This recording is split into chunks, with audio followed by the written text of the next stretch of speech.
For some, patriotism is the last refuge of a scoundrel. For others, it means dissent against a government's abuse of the people's rights. Each of us must choose which course of action we should take: education, conventional political action, or even peaceful civil disobedience to bring about necessary changes. But let it not be said that we did nothing. Let not those who love the power of the welfare warfare state label the dissenters of authoritarianism as unpatriotic or uncaring. Patriotism is more closely linked to dissent than it is to conformity and a blind desire for safety and security. Understanding the magnificent rewards of a free society makes us unbashful in its promotion, fully realizing that maximum wealth is created and the greatest chance for peace comes from a society respectful of individual liberty. Let it not be said that we did nothing, nothing, nothing, nothing, nothing. Let it not be said that we did nothing. We absolutely did not do nothing. Now everything seems to come into sort of juxtaposition for me. And I've used the term before on this show, seemingly random coincidences. It just so happens... Guess who can claim the title of patriot? I love that voice. It just so happens that I got Ron Paul's best-selling book, The Revolution, a Manifesto, and started reading it this morning and fell asleep. And then when I woke up, I realized that everything had changed. Now, I'm not going to go straight to the solutions for y'all, because I know everyone's still in a limbo, and I want to take you through the motions, because that's what emotion is about. There's steps. Just like there's steps to this revolution and phases, there's steps and phases to our emotions. And it's important to go through the emotions, express them, so that we can move forward. And that's what we're going to do here. If you want to call the show, see, I posted it in the chat room, but it's already flying by. If you want to call the show, I'm Ubi in the chat room. And the number to call the show tonight is 561-283-4344. Now, you pick up Ron Paul's new book. It's got a hard copy here, and it's got the Constitution on it, and on the back it's got a great photo of him, and the what do they call it? The jacket has the description. That's always critical for a good book, and it's pretty awesome. But one part in particular that is important for tonight is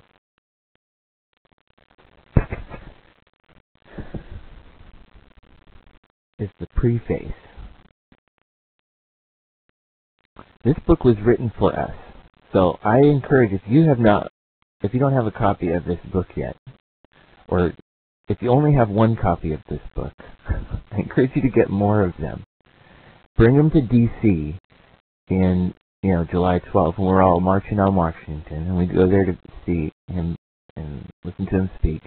Get in the line, get it signed, and you'll have a keepsake that you can treasure and hand down to your grandchildren when you tell them stories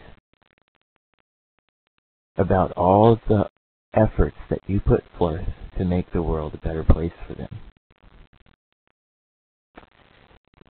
Now, in the preface, some of us, before I go on, some of us have been through this, and some of us are new to this. And I happen to be somebody who's new to this.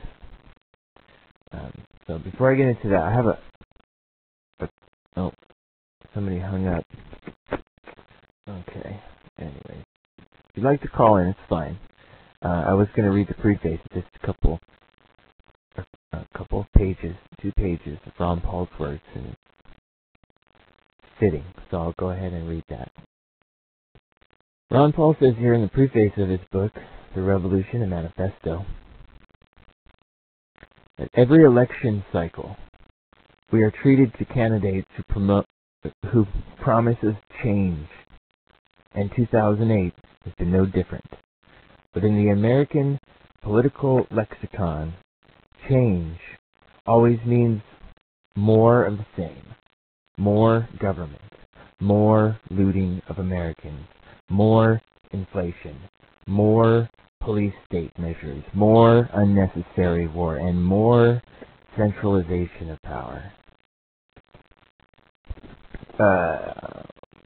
I'll go ahead and answer it since I just started. Caller from an unknown number. Who's this? This is Brian Frank. How you doing, UB? Hey, Brian. How are you doing? You're new in the chat room, aren't you? Yeah, I'm in the chat room. Do you listen to Revolution Broadcasting ever, though? Yes, I was on this. I called you guys about the January, and I was interviewed by one of you guys up in Minnesota or Minneapolis back in January. That was before Revolution Broadcasting. What were we back then? RonPaulRadio.com. That was when we were still Ron Paul Radio. I'm actually on RonPaulRadio.com now, is what it says. Oh, yeah, well, here. Ron Paul Radio, Ron Paul Radio, Revolution, Ron Paul Radio.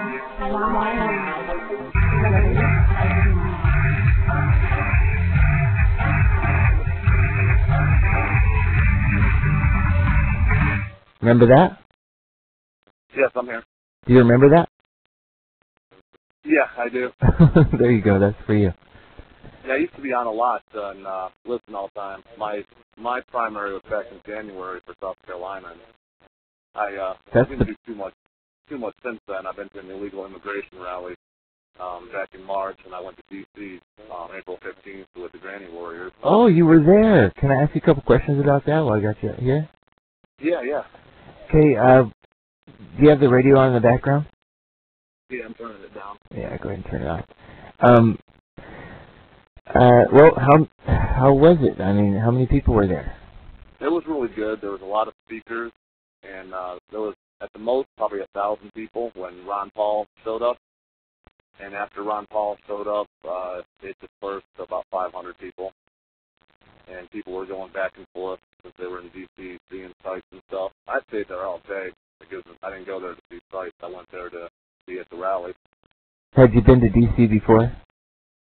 I have. I was in the Army. I was stationed in Fort Meade, Maryland, so I've been to D.C. before. Now, this will be my first time there. And the rally that I'm talking about the Revolution March in D.C. on July 12th. Are you planning to make it to that one also? July 12th, maybe. I'm thinking about going to Sturgis. Granny asked me if I wanted to ride with her. She always needs people to, kind of bodyguard and help her drive and stuff, and she's 72 years old. Yeah. I might not make it with her, but if I don't make it with her, I will go to the Revolution March. She's the same. Oh, that's great news. She's the same age as Ron Paul, 72. Yes, she is. Yeah. I actually knew Ron Paul was dropping out last week. Granny talked to him and said he was going to be dropping out on Monday, and he waited till today to drop out. Yeah. There was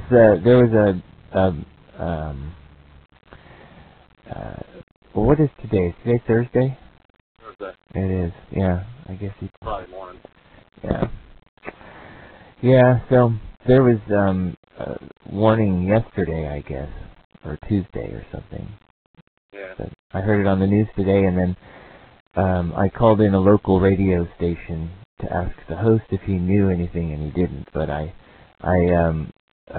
told the host about the Revolution March in D.C. this July 12th that I was a part of.